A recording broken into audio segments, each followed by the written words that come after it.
Perbedaan utama antara wartawan asli profesional dan wartawan palsu abal-abal adalah pada legalitas, etika, dan kualitas kerja. Wartawan asli memiliki identitas resmi dari media yang terdaftar, mengikuti kode etik jurnalistik, dan menghasilkan berita yang akurat dan berkualitas.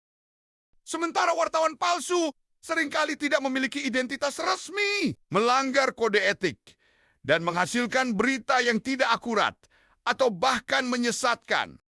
Berikut adalah beberapa perbedaan lebih detail. Wartawan asli, identitas resmi, memiliki kartu pers dari media yang terdaftar di Dewan Pers, sehingga identitasnya jelas dan dapat diverifikasi. Menghargai kode etik jurnalistik, seperti tidak menyebarkan berita bohong, fitnah, atau merendahkan martabat orang lain. Pengetahuan dan riset. Memiliki pengetahuan mendalam tentang topik yang mereka liput dan melakukan riset yang cermat sebelum membuat berita. Sumber yang dapat dipercaya. Menggunakan sumber berita yang dapat dipercaya dan tidak melakukan penyesatan informasi. Bahasa yang baku. Menggunakan bahasa yang baku, jelas, dan mudah dipahami pembaca. Menunjukkan perilaku profesional dalam peliputan, seperti tidak mengancam atau meminta imbalan dari narasumber.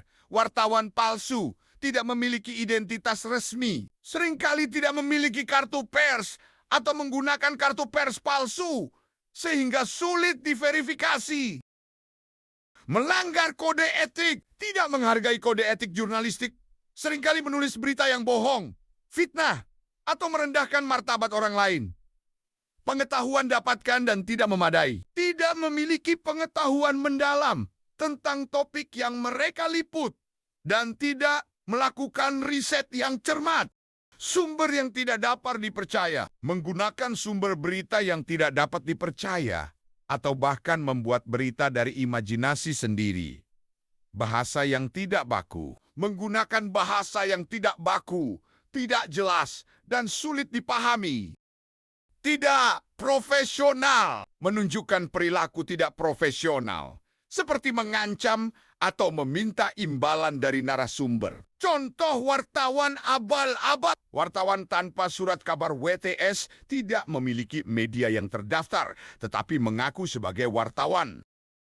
Wartawan pemburu jumpa pers hanya menulis berita untuk jumpa pers yang menyediakan uang. Wartawan bodrek menunggangi pers untuk kepentingan pribadi, seperti meminta uang atau memeras.